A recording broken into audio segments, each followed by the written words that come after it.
This is Chicago. Doors open on the left at Chicago. Welcome to Chicago. Welcome to Chicago. Welcome to Chicago. This is Chicago. Doors open on the left at Chicago. Welcome to Chicago. Welcome to Chicago. Coming for the 606 Media Studios. This is the TCSF podcast with Big Z in the house. We got Stevie B from the No Water on the Weekend podcast. We got JC Dynasty Fantasy Football. Oh, for all your football fantasy needs. Episode 220 is brought to you by 606 Media, true Chicago sports fans, and Grit Clothing Company. Don't forget to go to gritclothingco.com and get your official TCSF podcast t-shirt. Search for keyword True Chicago and use our promo code TrueFan15 for 15% off your entire order. That is TrueFan15. Go and get your official shirts now. If you're watching on the Facebook, the YouTube, or the X, hit that subscribe button. Smash. That's right. And if you're on your favorite podcast app, remember to give us a 5-star review, some kind words that are shoot us up on the charts. It really helps us out. Doesn't cost you a thing. But if you want to give us some coin, you can always support the show with a monthly subscription at anchor.fm/True Chicago Sports Fans. Go over there and click on the support button, and you can subscribe for as little as 99 cents a month. And if you haven't done so, we have other shows on the network, the 606 Media Network. We have No Water on the Weekend with Stevie B and Sean Daly.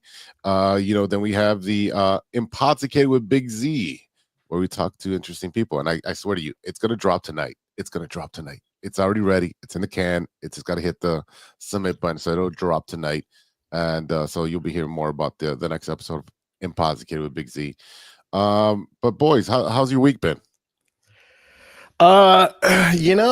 Pretty much like all sports nation here in Chicago, pretty depressing because, there's nothing really going on besides sports here. It's getting cold and nothing to look forward to, I guess, except bowling, but pretty upsetting. JC, what's going on with the holiday season at your job? I hate my job right now. We're getting way too much product in, and we do not have the space for it. And it's just everywhere, and we have to move things every single day just to, make Are you it playing work. Christmas music already? We do not play Christmas music or any type of music until like the week of. Mm. Okay. And is my video working for you guys? Yeah, your video's frozen, so you're a ventriloquist at the moment. Yeah. Yeah. Go ahead, JC, hop off and then hop back on. We'll get you started in a little bit. Okay. All right. Well, without further delay, episode 220, the hot seat in this live episode, we're going to talk about the Bears' loss to the New England Patriots, 19-3. It was despicable. It was horrible. It was a tough to watch. And then we also have, a lot of news with Shane Waldron, Eberflus, and our GM this Monday. So we got lots to talk about there. Who's in the hot seat, who's not in the hot seat. The Bulls are playing tonight. One of the last undefeated team in the Cavaliers. And we got some update on Lonzo Ball. But let's start off with 3 and out. That was funny. There was two. There's 2 JCs. We'll start off with 3 and out. Here we go.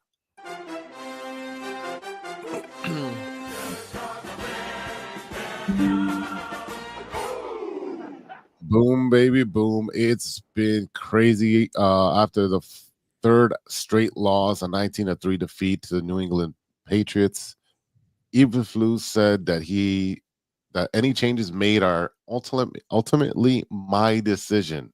There will be changes, adjustments being made, and I'm not going to disclose those right now. I'm not at the point in that process. Monday is a long day in terms of evaluation of everything, in terms of lineups, in terms of coaching, in terms of how we need to do better in the coaching and the communication in game, during the game, after the game, prior to the game. It's more important that we take time to make these decisions and make the right decision for the Bears. The Bears are going forward this week, going forward into the future, end quote. What kind of word salad BS is this, man? JC, go ahead. Well, I mean, the word salad is that he has no idea what he's talking about. That his glow up was a fake and ridiculous, concoction of, HBO and his wife. The fact of the matter is this guy is lost. He doesn't know what's happening anymore. He's lost the locker room. He's pretty much lost, just about everybody. Except his wife. But that's coming soon. Well, I don't know. I mean, I'm like, might be able to do much, but I heard she listens to this podcast. So, hey. There we go. Steven, Mr. Steal Your Girl. Yeah, exactly. Mr. 606 himself. Yeah. Yeah, Go ahead, I'm sorry. He had the chance and the opportunity to take responsibility, long time ago. And, the fact of the matter is he didn't do so. And now, we're sitting here going, too late, man. Like now you're just, like you said, you're tossing out word salad. Like you're starting to sound like Matt Nagy. We got to find the why. We got to find you should have found that why years ago. Now it's too little, too late. Goodbye. Go ahead, Stevie B. I'm going to just say this here. We live in Chicago, and it's named one of the most beautiful, beautiful cities in the world. Okay. We're on the outside. We look great, right? We got these sports teams, but on the inside, we got Mayor Johnson, who doesn't know what he's doing. We're named Rat City here, that we have the number one rats. We have two franchises that are just average for baseball and basketball. Hockey is a glimpse of something. And you have the Bears, and it's like, we're disgusting on the inside. We're trash on the inside. Like, I don't get how these franchises could constantly disappoint us every single year. I can't watch the Bears lose, mess up. Like, there's no accountability. And when I go to work in the morning, I have to be accountable when I mess up. And that's a lot. Okay. So I just don't see how any of these teams get anyone excited. I thought we were going to have a glimpse of hope here at Soldier Field, but that doesn't look like it's doing anything. And I don't want to watch this team anymore. I think I'm going to take up pottery on Sundays and just come in and listen to the highlights, because I cannot sit and watch us not score a touchdown in the last 3 games. It's all been field goals, and our third down percentage is 15%, and we're 31st in third downs. Yep. So the one that's 32 is Cleveland. I don't see how you could get the ball going anywhere if you can't even get it down on third down. Yeah, and to your point, here's what Chicago sports it has been this year. The Fire 7-9-18. The Hawks are 5-9, so they have more wins than the Bears do. Mm-hmm. The Sky went 13-27 this season. The Sox, you know what they did? 41-121, disgusting. The Cubs 83-79, not good enough. The Bulls 4 wins and 6 losses. So the Hawks have more wins, and they're right. A rebuilding team with very young talent. And the Bears are 4-5. So how does a team who has a lot less talent in the Hawks have more wins than the Bulls and the Bears? Coaching. That's one of the things that Chicago cannot get right, is coaching. We got a brand new coach on the north side. Still same. Doesn't matter. Okay. What, a couple more games above 500? Great. But we're still not going to the playoffs. Look at the Bears. Look at the Bulls. We've had these coaches here doing what? Just collecting a check, not doing anything. We're just going for promotions. And I'm only going to go to the Hawks games this year if I'm going to go to anything. But if there's no changes on the north side, if there's no changes on Soldier Field for the Bears, I don't want to go. I don't even want to watch it. No, there was a mass exodus. It might have been like midway through the fourth quarter. Everyone was just leaving because it's pathetic. The offensive struggles, again, this is all magnified because they've lost 3 straight to Washington, Arizona, and the Patriots. They scored 27 points coming off their week 7 bye. 27 points in 3 games. Not good enough. They rank at the bottom of NFL points scored in 24th. Yards per carry, 28th. Yards per pass, 30th total yards, 30th third downs, 31st now, and yards per play, 31st. So it has been an anemic offense, and we were like, oh, Shane Waldron's coming from Seattle. He resurrected oh boy over there, Geno Smith. Yeah. Geno Smith, and oh my goodness, and this and that. I mean, they're ranked 30th in the NFL in total offense. Oh, it's bad. You can't tell me that one play changed not only the dynamic of the team, the perception, the confidence, the confidence in the room. Like, what did they do? What kind of clubhouse do they have that one play just dismantled? You're telling me that everything was just built on a house of cards? Then it's all it's all in the shadows. It's all fake. Yeah, I feel bad for Cole Kmet. Honestly, that guy's a stud. He's fun to be around when you see him play. When he gets touchdowns, you want to see him do the bats, but you're not seeing any of that. He's not being used.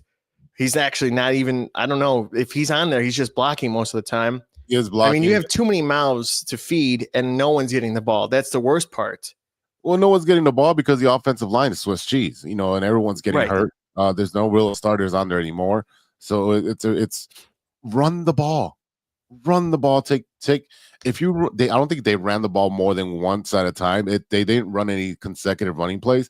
If you do that, you can take pressure off Caleb Williams.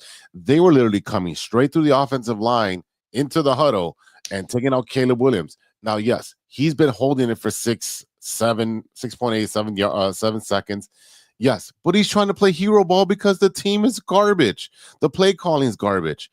The third down play to DJ Moore, you're throwing it 5 yards behind the line of scrimmage to get 3 yards. No. Yep. Yeah. No. Yeah. Move forward. Why are we throwing backwards? Why are we not giving it to our running back and DeAndre Swift? He had 16 carries for 59 yards, 3.7. Let him carry the ball. Let him carry the ball. Caleb Williams ran 2 for 15. DJ Moore 1 for 3. Roshan Johnson 1 for -4. I don't understand why Roshan Johnson is not more part of the offense as well. You got to mix it up with these running backs and make these guys come up so you can throw over them. Keenan Allen was started off pretty hot. He was 5 for 44. You had DJ Moore 3 for 24. Unacceptable for your number one. Rome Odunze 3 for 23. He had a couple drops. Cole Kmet, I think there was just one series where he threw to him, and one of them was like 5 yards behind him.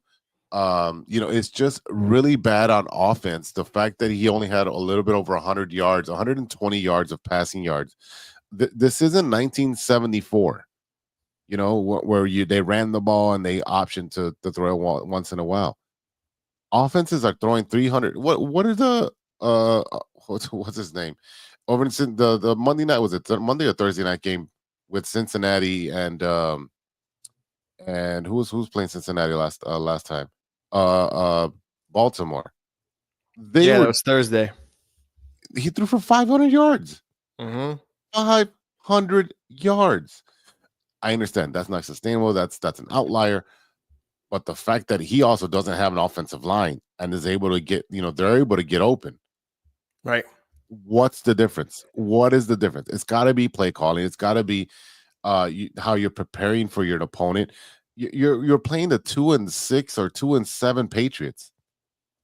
You're not playing, Kansas City. You're not playing Detroit yet. You're not playing Minnesota. You're not playing Baltimore.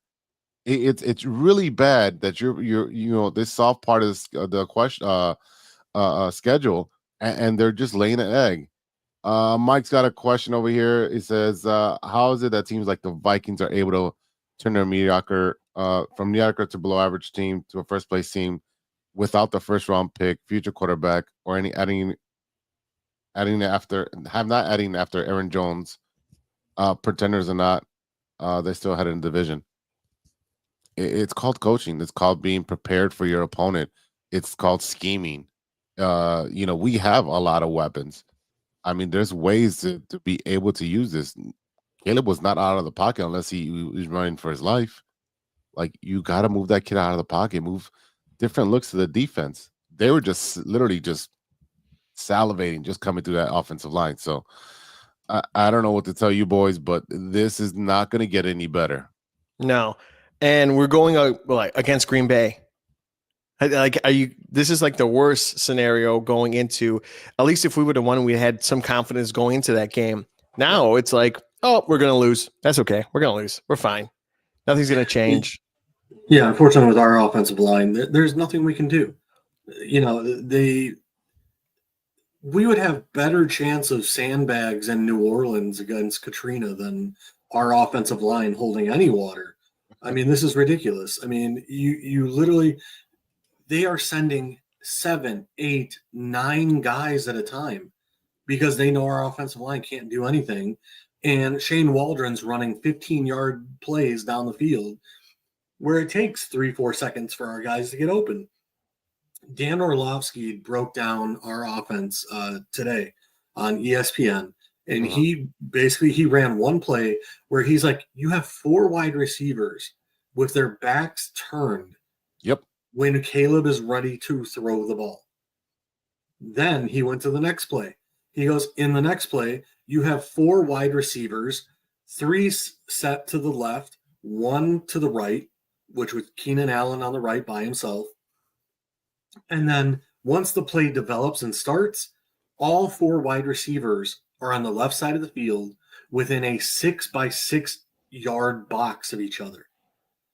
So if all 4 guys are within 6 yards of each other, you have 7 defensive backs guarding those 4 guys. Who are you throwing to? Who's open?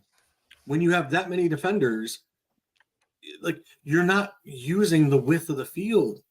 You are hamstringing yourself on the offense. I mean, Dan Orlovsky went over and he's like, I don't understand what they're running. Because you can't put 4 guys in that small of a space. I mean, unless you're rolling out a back on, the backside on a swing pass. Right. Like that's the only way it makes sense is you're bringing 4 guys to the left to swing 1 guy to the right. But guess what? That's not what they did. They didn't swing her back out. It was literally all 4 guys in one area, and you just can't do that. Let's hire Dan. Let's get him. Let's hire Dan. Yeah. Right. Actually, go ahead. The problem is, I sent you guys a video of, a guy, Dan Rank, talking, which, some people don't believe he knows what he's talking about. But if he does know what he's talking about, I sent you the video in the group chat, basically where he said, Eberflus may be on a 5-year deal, and Poles has no, he isn't moving on. Yeah.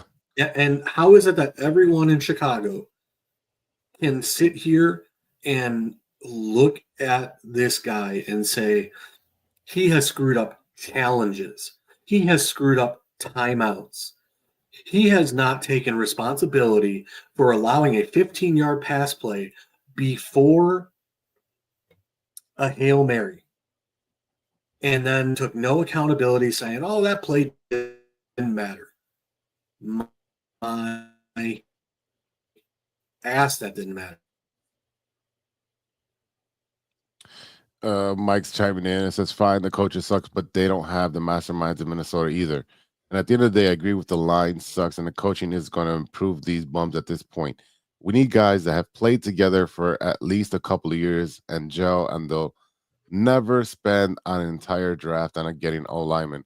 That's what they're going to have to do, is going to spend this entire first and second round on offensive linemen to do that and address it with,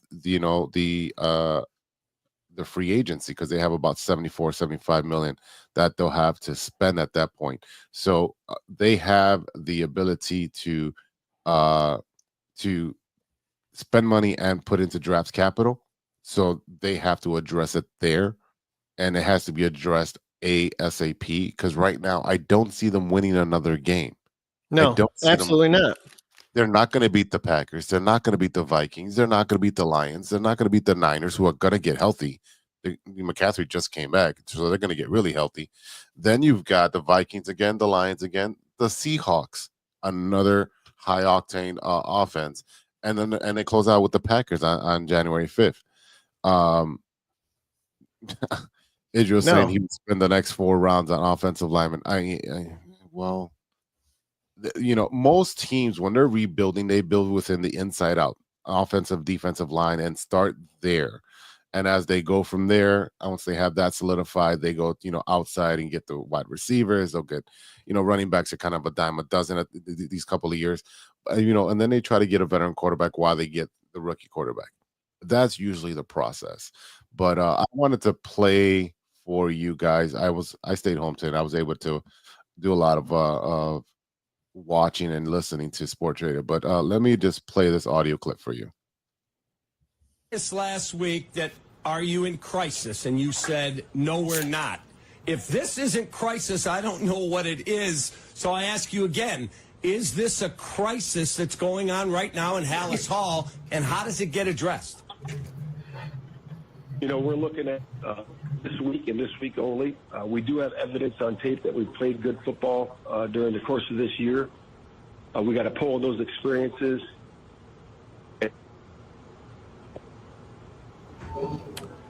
Coach, your cell phone's as bad as the offense right now.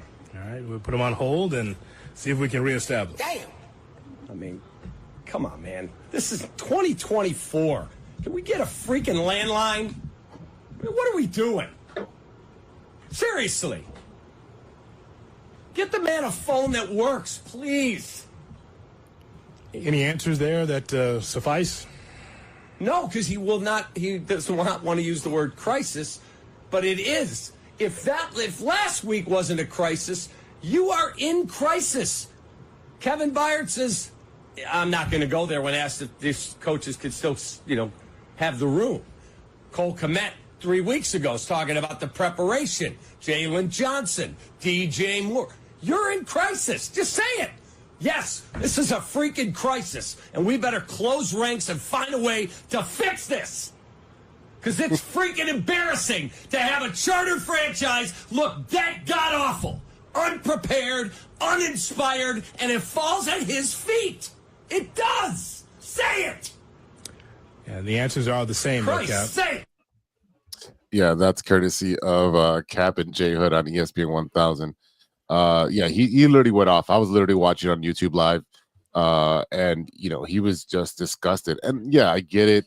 Cap is going to be extra, and he's going to do that. He's the animated person on the show, and J Hood is like the voice of reason. That's just the dynamic that they have. But he's not wrong to be frustrated at this point with everything that's going on with the Bears. Do you really think that he had cell phone issues at this point? Like, who has cell phone issues to this point? I mean, I haven't had a call drop in years. JC's having I've been having internet issues this whole episode, so I feel for you, man. Yeah, for you, but at the same time, get it fixed. I'm sitting here, I'm switching back and forth between different internet connections, trying to find one that'll work for me. But you got to be prepared, JC. You got to be prepared for this show. This is frustrating. Yeah, listen, we can. Let's just start talking. Who do we think will be potential coaches? Because that's where we're at. Eberflus comes out and says, we're going to change things up within 24 to 48 hours. Mm-hmm. Okay, if you let Shane Waldron, if you take play calling duties from him, mm-hmm. the only other guy on the team is, I forget, Brown or something like that. And he has only called plays for one other team, and that was the Carolina Panthers, who were dead last in offensive efficiency. Right. When he was the offensive caller. So that you're going to take it away from Waldron and give it to him? That's not going to solve shit. And again, apologies for language. But what are we talking about here? I mean, we literally are sitting here, and if Poles honestly is not going to pull the trigger and fire this man, then I was watching somebody else today on the internet just say, stop buying the merch, stop buying tickets, stop buying beers at the game, stop buying food, stop showing up. because that's the only way it's going to start getting it through to the owner Yes, yeah. of this team that this is it. We are so done. It has been since 1985. We have been celebrating the Super Bowl Bears. Enough. 40 years next You year. know, it's like the Cubs. I love the Cubs, but how? Like you're going to wait 100 freaking years? 108. Yeah. I'm sorry. Well, you're going to have 108 on the South Side. So anyway, but no, I get it. And I might never see a Bears Super Bowl. I got lucky to see a Cubs one and a Blackhawks. Didn't want to see a White Sox one in 2005. That's for sure. Wow. But, I was rooting for the Astros. Yeah, I don't know. Yeah, I really don't Yeah. think, just because it's like a collective bargaining agreement, they all get paid, big old pool. I really don't think that stop buying the gear is really going to make that much of a difference. And I agree with Mike there. It makes a difference on the players. That's for sure. If you stop showing, well, yeah, they get they do get a percentage, but stop going to the games. Leave that stadium empty. That will send a message.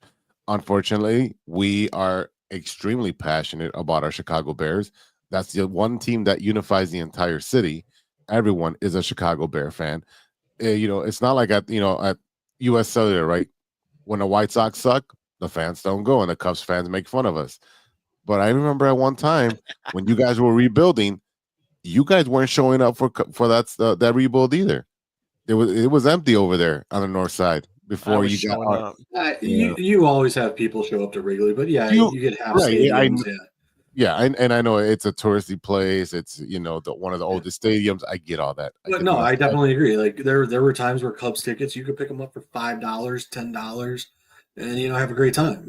But and unfortunately that is the problem with baseball specifically is tickets get so cheap. $10-15 because there's so many games.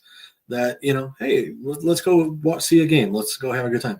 Bears tickets at $250 a piece on resale, on StubHub and TickPick and all these other ticket sites. Absolutely not. I would not pay for it. Yeah, I'm not going to go. No. Usually I get free tickets through my connection, but his mom. Yeah, yeah, she's the one with the money. And the meatloaf connections. Yeah. So I bounce around from job to job. But anyway, besides the point, I'm just saying, like, I'm not going to go. Like, it's going to get cold. And yeah. What's the point of seeing what's on the field if we're going to lose? To me, like, at this point, I would much rather go watch a rebuilding Blackhawks team than – and where I know the expectations are, hey, you know what? We suck. We don't have that good a roster, but we're trying to rebuild. We're trying to. Meanwhile, I was sold a bill of we're ready to compete. We are ready. The Bears are ready. Eberflus is the coach. And here we are going. We are the laughing stock of the NFL. Yeah, it's a wash, a rinse, and repeat with the Chicago Bears, where we draft a quarterback after, then we draft a head coach, and then we get a GM. We go completely backwards. And every time we mess this up, and this is going to be the fourth time we've done this with our quarterbacks.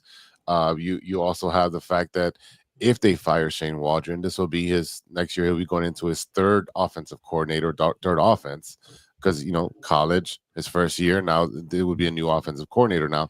So you're really doing exactly what you've done to every single one, to Mitch and to Justin. You did all that to them, and it's a shame. I'm saying that the talent level is not the same because Caleb is head and shoulders over all of those guys, but you didn't give him any of those guys an offensive line, right? So it's the same thing. Olin Kreutz went off today as well, and he basically said, we have not put an offensive line together. And I forget who the offensive lineman he mentioned, but I think he's one of the Hall of Famers for the Bears. But he basically said, like, we haven't put an offensive line together since like the 60s. He goes, and the only offensive lineman that really has ever, been drafted and been coached up to be a good player. Olin Kreutz referenced himself as Only like Roberto Garza. Those years, they were 98 air, like in that range. But you think since Olin Kreutz, we have not had a decent center, and I keep saying, thanks, Mike, for taking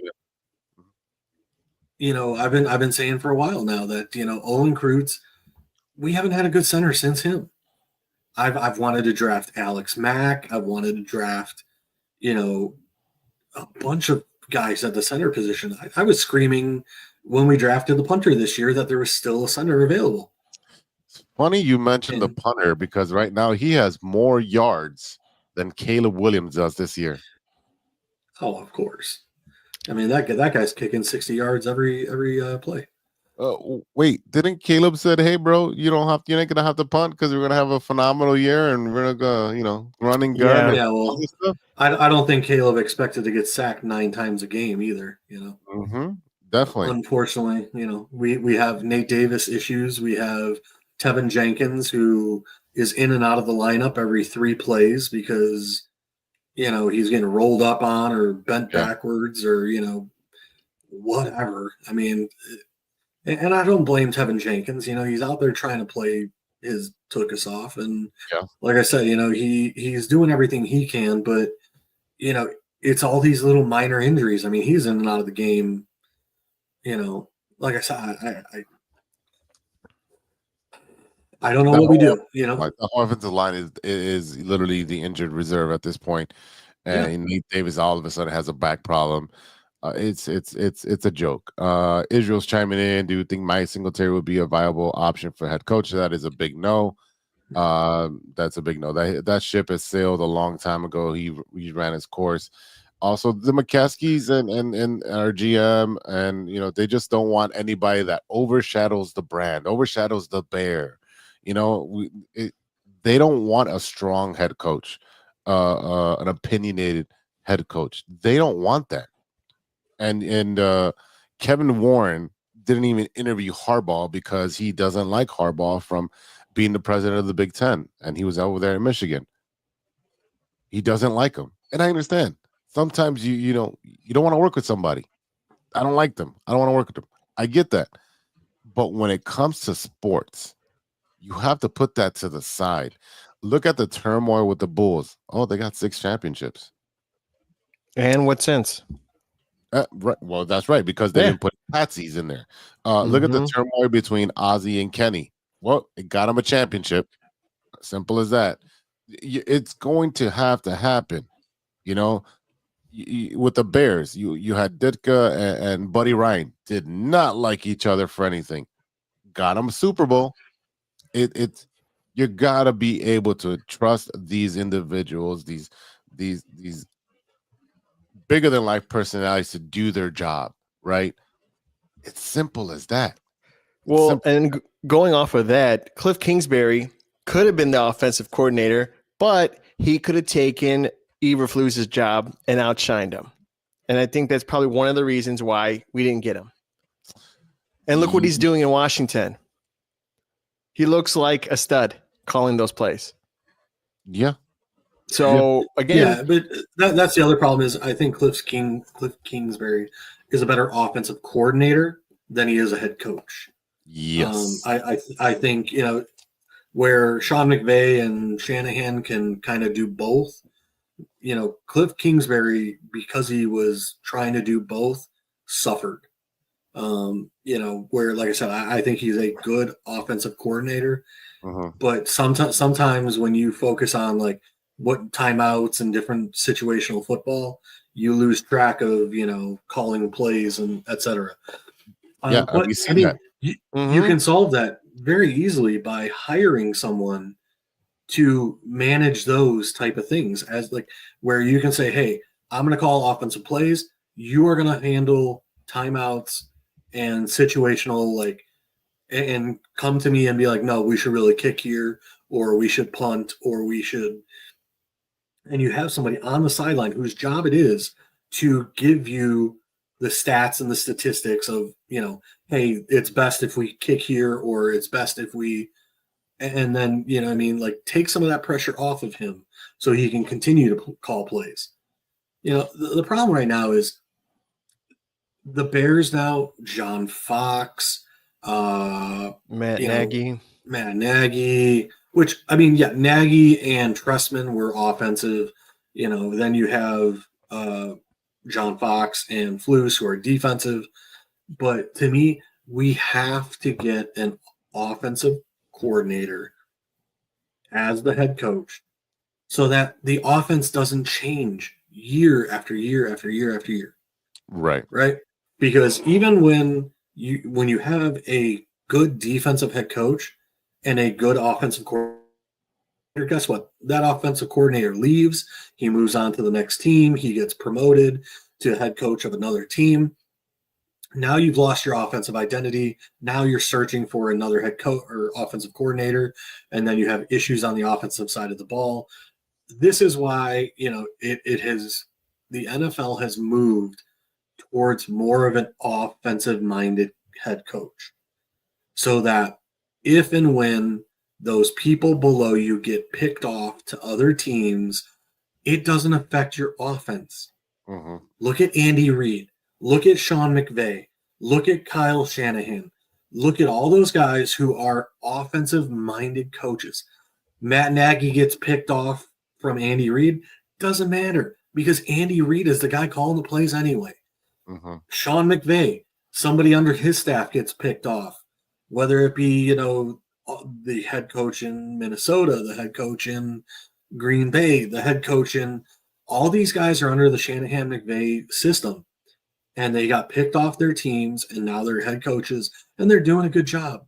But guess what? It didn't affect the Rams because Sean McVay is still there with setting the offensive scheme and game plan and identity.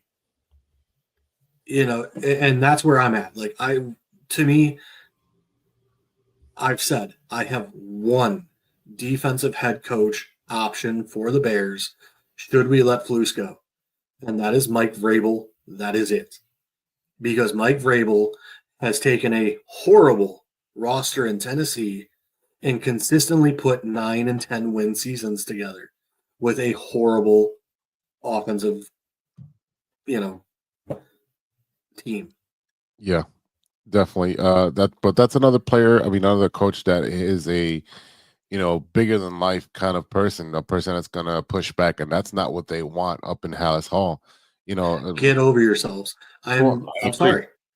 I agree. Like, but they because just you're don't. hiring scrubs. Mark Trestman was a scrub. Oh yeah. Matt Nagy was great because of Andy Reid. Andy Reid was the one calling the plays. It wasn't. I mean, where is the gentleman that was under Andy Reid that went on to, was it Washington? Oh wait, he's coaching college now. Oh, yeah. Bill Belichick, no. Nick Saban, Mark Levy, Lovie Smith. No. No. Yeah, a lot of no's on that one. I'll be honest. Like, if you could put a Bill Belichick and Nick Saban head coaching staff together, get the two of them coaching together, that would kind of be interesting to me. But at the same time, yeah, it would probably be a no for me. That would implode. Well, the problem with Belichick now is, I mean, don't get me wrong, defensively, that man knows how to put a scheme together, and the detail that he puts into his coaching and his film study, and the fact that he gets the best out of the players he has on his roster. Right. I mean, he knows, like, hey, this guy is great at this. There's only one person that could save all these teams, and I'm going to tell you who. But continue while I grab a photo really fast, okay? Are you talking about, is it a new young head coach, or are you talking about a new old coach? You'll see. He's in between. Hold on. Oh boy. Yeah. Well, I think JC's frozen and all that. So let's take a quick break and then we'll come back after a word from our sponsors. Hey, true Chicago sports fans, show off your Chicago pride with some fresh clothes from Grit Clothing Company. At Grit Clothing, they create that simple yet classic style that represents that Chicago Southside lifestyle. From t-shirts to hoodies, hats to glassware, they've got you covered. Grit has everything you need to represent your Chicago pride, so do it right now. Check out gritclothingco.com and use the promo code TrueFan15. TrueFan15. For 15% off your entire order. Let me say it again. That's gritclothingco.com and use the promo code TrueFan15 for 15% off of your entire order. What up? It's Martin Moreno, and you are listening to True Chicago Sports Fans Podcast. Welcome back to the TCSF podcast with Big Z. Stevie B's looking for something, but we are going to continue to talk about coaching candidates that might be viable replacements. Oh boy. Yeah, you're go ahead. Yeah, that's the only person that could save this city, honestly. Yeah. Are you gonna do the rest of the show in your Batman thing? I don't know. It's kind of tight, and it gets right in my eyes. Thanks to the TT shop. This is where I got it from. Nice. Yeah, there's a couple of replacements that they were talking about on all the shows. Ben Johnson, which is a big name that's been talked about from Detroit, the offensive coordinator. So for the second straight offseason, the Detroit Lions offensive play caller is going to be the hottest head coach candidate on the market. So there was chatter last year about Ben Johnson taking over for the Bears if they would have fired Matt Eberflus, but they didn't become open. And then ESPN's Adam Schefter has already thrown cold water on the idea, last week about Ben Johnson. He says the interest may not be there if they were fired, Matt Eberflus, who probably has another 2 years on his contract. And then you also have a report from Mike Sandoval of The Athletic that it makes it seem that Johnson and other notable offensive-minded coaches are going to be on the Bears' radar. So you're looking at Liam Cohen from Tampa Bay. He's the offensive coordinator. He did interview for the OC, but right after Getsy was fired, but we don't know who he went with. You got Zach Robinson from the Atlanta Falcons, another offensive coordinator. He did interview with the Bears as well last offseason, and we know what happened. These are both high-octane offenses, especially with Tampa Bay. They're like fifth in points this season. They have the most passing touchdowns. I mean, the Atlanta Falcons, look what they're doing with Kirk Cousins. Kirk Cousins has 7 TDs, 8 interceptions, and a 98.9 passer rating right now. Our friend Darnell Mooney has 46 catches, almost 700 yards, and 5 touchdowns. I mean, we see all this stuff. They interviewed them, and they just went with somebody else. You got Joe Brady from the Buffalo Bills, another offensive coordinator. He reviewed for unspecified offensive assistant job with the Bears. But instead of joining the Bears, he went over as the quarterback's coach for the Bills. Kubiak, they interviewed him. They interviewed a bunch of high praise offensive coordinators. Drew Pretzing, I don't know if I'm saying that right, from Arizona. So you have all these guys that are great offensive minds, and they went with Shane Waldron. Explain that. I don't know. Shane Waldron played idea. a Bears style of run first and whatever. But the bottom line is, hopefully we can get one of these offensive-minded head coaches, from this list. Because, again, I put the list out myself. Cohen, there is no Mike Evans right now. Chris Godwin's hurt, whatever. Right. And they're still putting up 20 to 30 points a game. Easily. So, like, and you sit here and look at like Atlanta, they're kind of struggling a bit. I don't know what they're doing, why they don't use Bijan properly. There's a lot of things in Atlanta that are questionable. But again, this topic is just going to get worse and worse as it goes because we face Green Bay, then we face the Lions on Thanksgiving. It's only getting worse, gentlemen. Yeah, I hope you got great food planned for your Thanksgiving meal because you might end up throwing it up after watching that Bears game. I know I will. The Lions are going to Fasting. they're going to put at least 40-something to 50 points on the Bears. Like the defense is going to get tired, and they're not going to be in the game anymore. Then we're like, screw this. We're out here way too much. I think that's when Tyson actually goes on the field when they're losing that bad. So I mean, well, that's the other thing with Eberflus. We're getting our ass kicked. Why is Caleb out there again? Back-to-back weeks, garbage time. There's no reason he should be out. That's when you throw out your backup out there. Hey, kid, go get some reps in. That's what you do. Quote unquote, giving him the reps. Oh my goodness! But this is the problem. I told you guys in the offseason, I go. What worries me the most is we are going to take this kid first overall, and he is going to end up just like Trubisky and Fields, and he is going to be a shell of himself because we cannot protect him. I said that in the offseason. Everybody said I was being a Debbie the Downer, that I was, everything else. And I called in the offseason. I said, we are going to crush this kid. And I was told, oh, no, he has a good head on his shoulders and everything. I don't care about that. When you are getting sacked 9 times, you start seeing ghosts on the field. Your clock in your head starts speeding up. And you're making poor decisions, doing this, doing that, because you got a poor team around you. And the play calling's not helping. Yeah, and again, like we talked about it over and over the last couple of weeks. Me and JC, we talked about you start with the trenches, and unfortunately, they thought they were the smartest people in the room and starting a rebuild around everything else, but the trenches. So, you reap what you sow, and right now they're going to get killed by the next opponents. And it just happens to be our first matchup this year against the Packers. And it is at home. And I feel real bad for those Bear fans that will be attending and spending all this money to see our team get demolished. So I see a 34-13. 34-13. I'll say 38-12. And all field goals.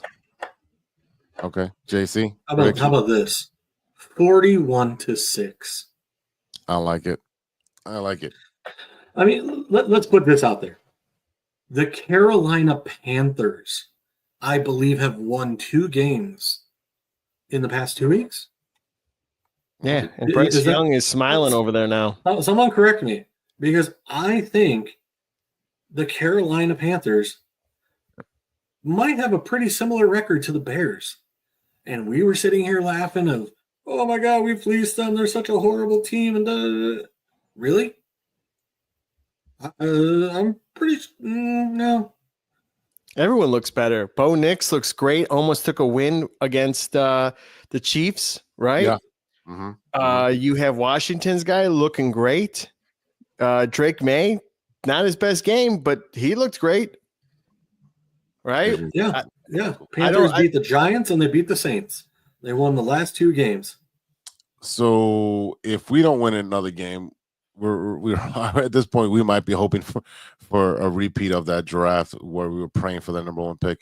But the Panthers are 3-7, the Saints are 3-7, the Bears are 4-5, Seahawks are 4-5. They'll beat us, so we'll have that tiebreaker. The Rams are 4-4. They're a better team. They were just missing a lot of people. That's why they've been losing. The Giants are horrible. They're 2-8, and the Cowboys are just garbage. Garbage. Yeah, they're 3-6. So those are the teams you'll be competing for that pick. So, unfortunately, Jets, Patriots, Dolphins, Raiders. We got it. Browns, and Jaguars. Oh yeah, on the AFC, you got the Dolphins, who another team. So we're looking at probably somewhere in the 9 to 12 pick range for the Bears. Yep. Although, like, I would like to think Miami now with Tua back can start putting some wins together. The Browns are who the Browns are. I mean, let's talk about the Jaguars, can't we? Yeah. Like the Jaguars are the Bears of the AFC. Like you're supposed to have the number one quarterback, generational talent, but yet Trevor Lawrence looks like garbage. You have decent wide receivers with the Jags, but again, like it's just horrible coaching. Yeah, we all hope those teams get hot. Again, at this point, if they don't win another game, it wouldn't surprise me. It wouldn't surprise me at all. They're playing. We already went over that, but again, we've got our predictions there, and let's pray for a top 10 pick so we can get a good offensive lineman. That's all I can say. Yeah, and hopefully they spend all their money on offensive linemen as well. Let's transition to the Chicago Bulls, another team that has high hopes but low expectations, just because they're 4-6. They finally got a win after I think they had a 3-game losing streak. They're playing the undefeated Cavaliers at the moment. But the big news right now is that you had Lonzo Ball after 2 full seasons due to injury. Comes back, plays 13 minutes on his return. He tallied 5 points, 4 assists, 2 rebounds. Missing the next game because he wasn't doing back-to-backs. Then he returned for 2 straight games before being sidelined again. Currently, he's dealing with a wrist injury, and Ball's timetable to return is undetermined. He can't. He said he hasn't been. He's going to be cleared for dribbling soon, but he still has pain in his wrist. So then you won't be dribbling. If you have pain in your wrist, you won't be dribbling. That's the main part of basketball: using your hands to dribble, shoot, and rebound. So I don't know what to do or what to expect with this team, because I feel like they're still cursed. They are so cursed with everyone that just gets hurt. Vucevic is going to be Vucevic getting his double-doubles. If they trade him, great for him, because he deserves better for such a nice guy who doesn't get any plays called for him. He's just getting his work in early, and they don't really use him correctly. He should be averaging 25 and 15 very easily. But Zach is the biggest chip right here, where if he's healthy, he's going to be able to be traded. But the Bulls will have to end up eating a lot of that money. So I know the rumor mill is talking about the Los Angeles Lakers and trading D'Lo and Achirua and someone else, and then releasing D'Lo. And I'm like, why? Unless you're going to get players that are going to be here for a while that are going to fit the scheme that Billy Donovan's going to be here for, what's the purpose? You're just going to start another rebuild. Yeah, we get like BC players all the time when we trade away a superstar. It's not anyone good. They're just here for a little bit and then they're gone. And then you have a repeat of the same type of player with if Achirua and Giddey and Buzelis, and it's going to be another log jam of the same type of player. Right.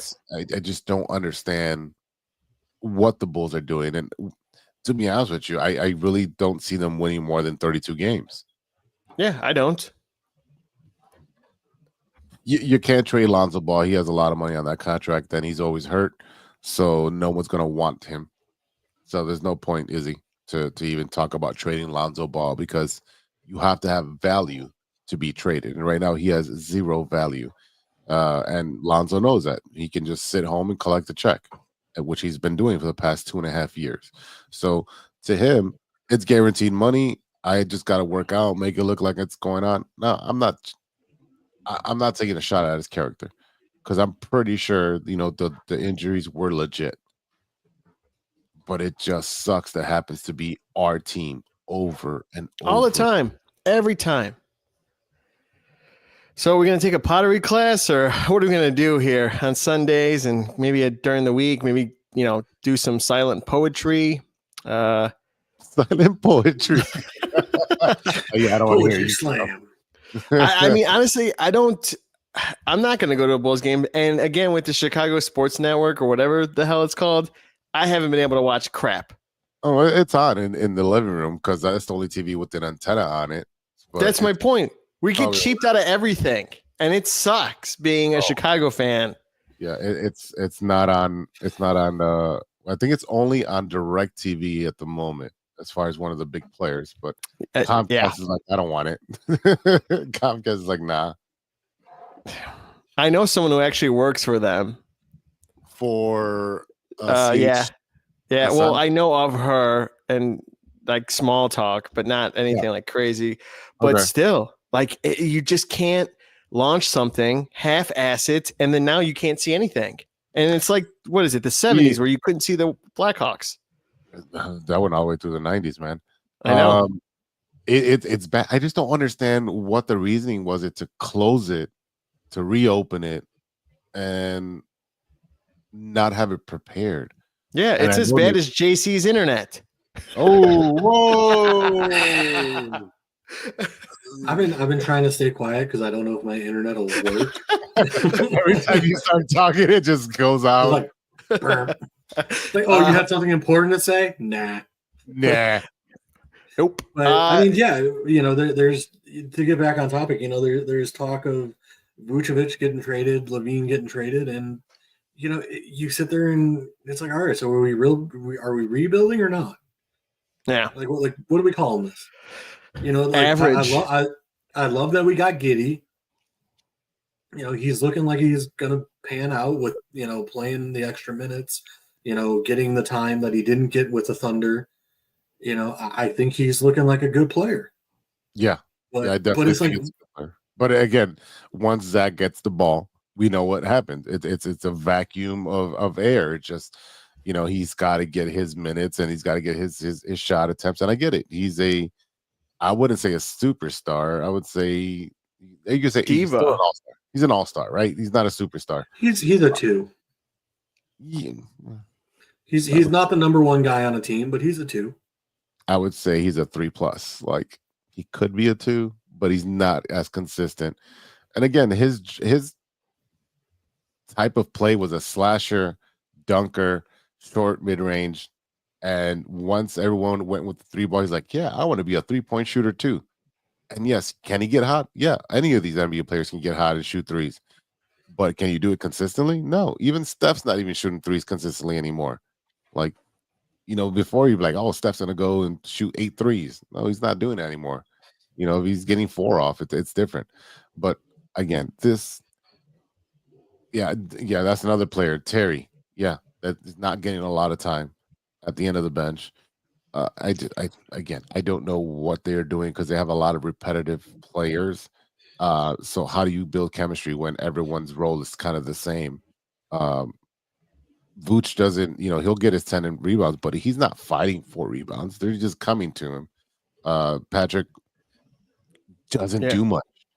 You're paying him all that money for what? He's not a good rebounder. He can't dribble the ball. He's not a 3-point threat, and I don't know why he continues to shoot like that. It's frustrating to watch this team when you can watch them. You would have to go to a bar that has DirecTV, or if you're at home and you got the antenna. I mean, it works for me. I'm not complaining because it's free and it works for me.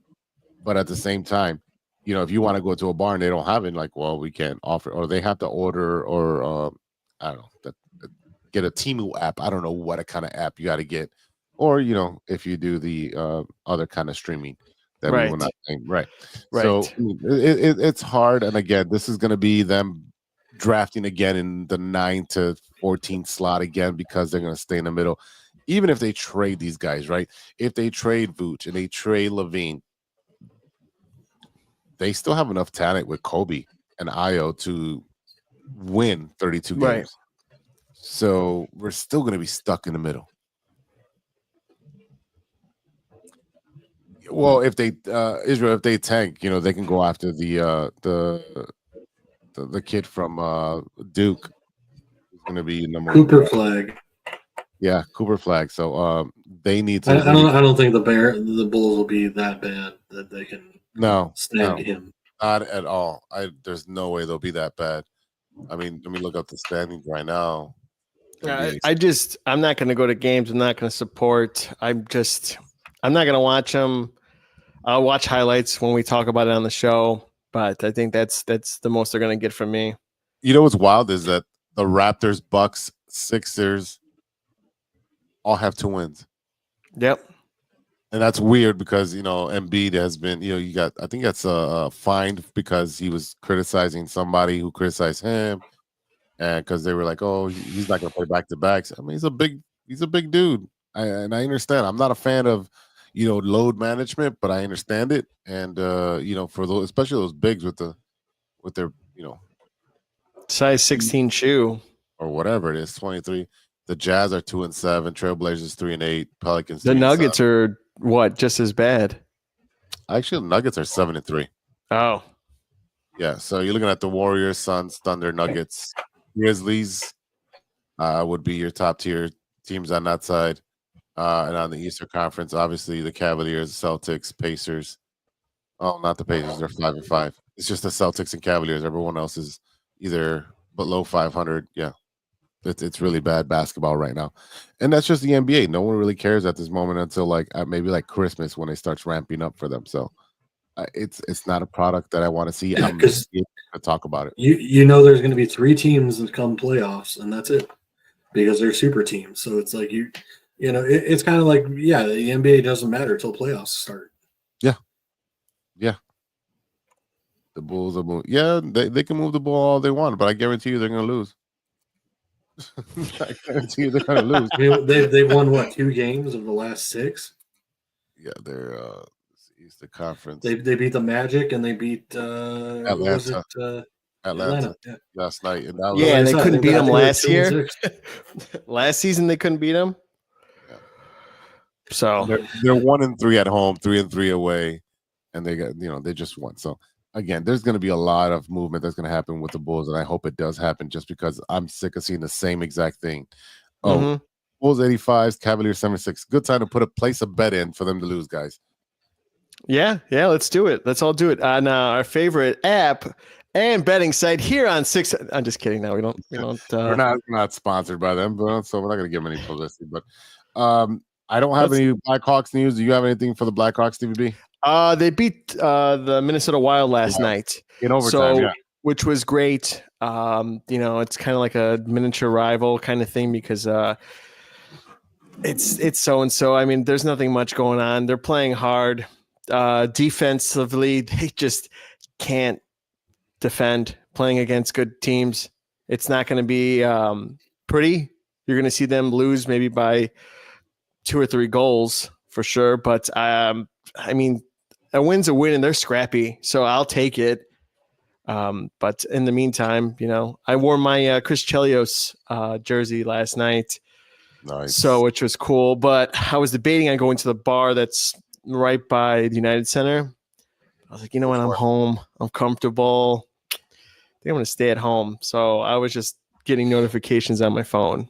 Mm-hmm. So, yeah, I mean, the nice thing about the Blackhawks is, anytime you go to a hockey game, it keeps your interest. The checking, the everything else, there's plenty going on the ice to, keep you interested. And, the stadium is just a good time. Right. Like I said, but we also know the expectations. Like I said, I think it's the fact that we look at the Blackhawks roster and we say, it's not a good team. Yeah. And we understand that and we respect it. We understand that they're rebuilding. Whereas you look at the other teams in Chicago and you're like, no sense of direction. Allen, DJ Moore, Cole Kmet, Chandler Smith. And how are we this bad? You look at up and down the other teams' rosters, and it's just I don't get it. So, but like I said, I think that's the one reason why, the Blackhawks to me are the one team in Chicago right now where it's hey, you know what? Good on you. I will support you. I will watch you because you know what? It's a young team learning to play.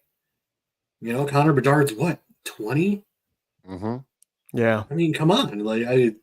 This kid's just learning how to play. This is, the years of, growing pains. Yeah. So, it was where, We got a long time, and Bedard's a talented player. So I know another guy from the Wild wants to come next season. I can't think of the top of my name, what his name is, but he said publicly that he wants to come to Chicago. So that's pretty good. I mean, if you're able to get free agents, or I mean, I wouldn't want to do a trade, but able to get free agents and stuff, huh? You know what position he plays? I think he plays offense or left wing. Jacob Luwako. No, it doesn't sound right. I'll find it for next time. But yeah. So I don't know. I'm excited. I mean, we talked about going to a Blackhawks game, and I think that's the only time we're going to be at the Madhouse. Yeah. So is that happening? Huh? Is that happening? Yeah, we got to set it up. We do got to set it up. I'm just thinking here, like, yeah. I just think in Chicago, there's no teams right now besides them that actually are worth watching or going to. I mean, come baseball, the Winter Classic, or not Winter Classic, the Winter Meetings. We do have the Winter Classic, but the Winter Meetings, if the Cubs don't do anything and they just get minor BC kind of players or CD players, that's what they're going to do. It's like, I don't care. I'll watch it and I'll hate it. And we're going to complain about it, but that's all you're going to have on the show is complaints. Yeah, the only hope I is for that ace out of Japan. That's it. It's not happening. It's not. He's going to go to the Dodgers. The Dodgers. You stop it. The Dodgers, I swear. God. They literally said that they're going to show up. They're going to show up with with a damn trophy to the negotiation. Like, this is what we have to offer. And that's why we need Shota and Saya Suzuki to show up and be like, yeah, we're here. Come on. Like, you got we're two here. teammates, you know. We're just as good as them. Forget that Ohtani guy. Yeah. You have Ohtani. He's a gambler. Yeah, I don't know. I'm defeated. I'm really defeated. I'm sorry. The Dodgers cannot get any better. Stop it. Like, you know what? Enough. I'd rather see that kid on like the Las Vegas A's than, on the Dodgers. I'm sorry. Don't do that to that kid. No, don't. They'll be the Sacramento A's, but no. There's no way. It's going to be a major market. So who's going to Las Vegas? No, Las Vegas is not ready for it yet. They don't have the infrastructure for it yet. They don't have the building for it yet. So they'll be in Sacramento for 2 years. But the A's eventually will end up there, no? Yes. Okay. Yeah. They'll be called the A's. As of right now, the Athletics name is, I think it's been dropped. So, which is sad. Cubs. Let's see. Corbin Burns, way out of your budget. And don't say we're going to get Juan Soto because we're not getting him. He said Juan Soto. Yeah. We're not getting him. No way. He is staying in New York. He loved it there, so I don't see him losing.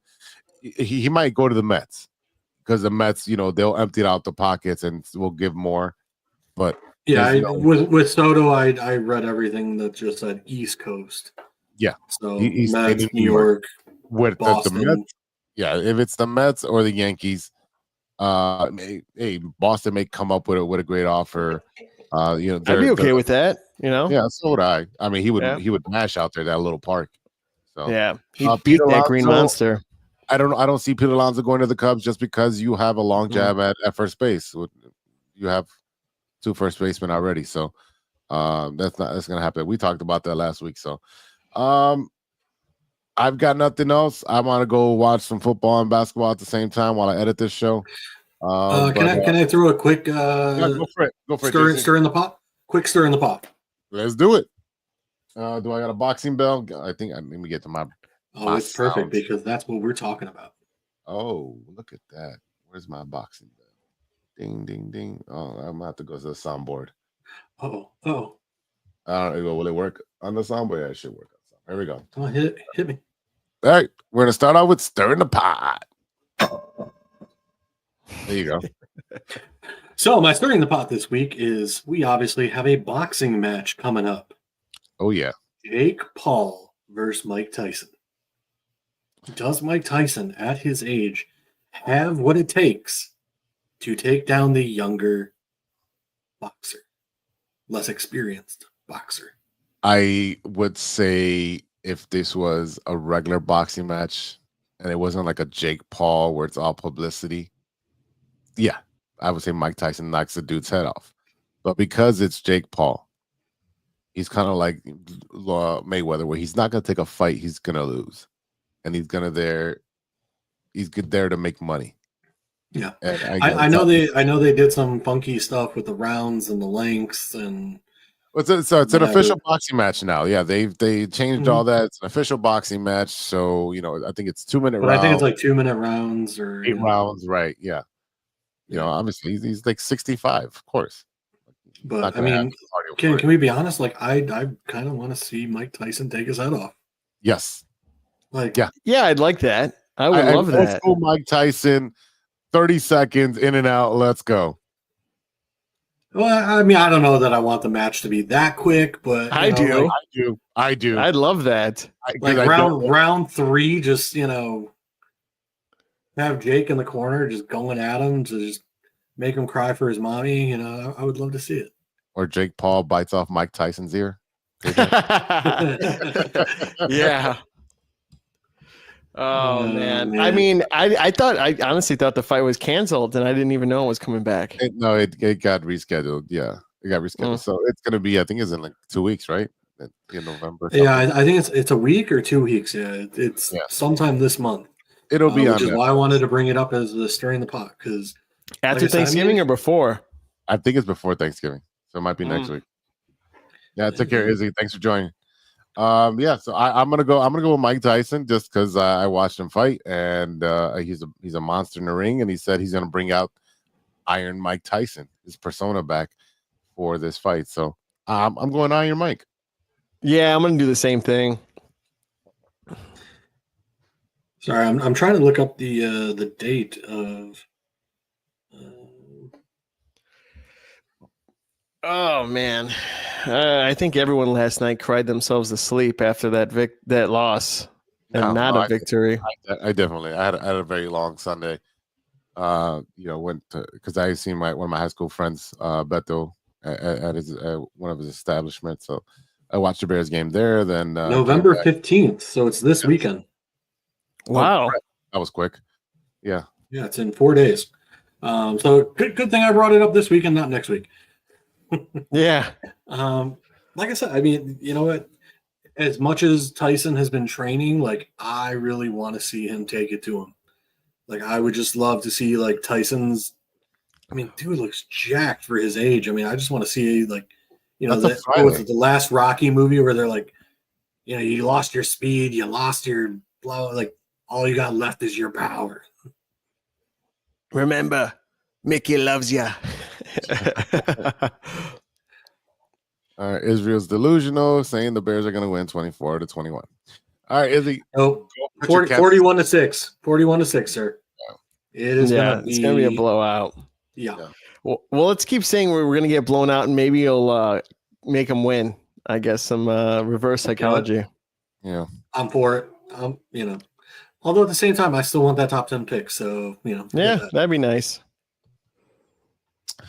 All right, boys, I think we're going to cut it here, and everyone's going to be able to enjoy the rest of the night with some football and the end of the Bulls game. But it was a good show, and hopefully that the Bears do come up with a victory.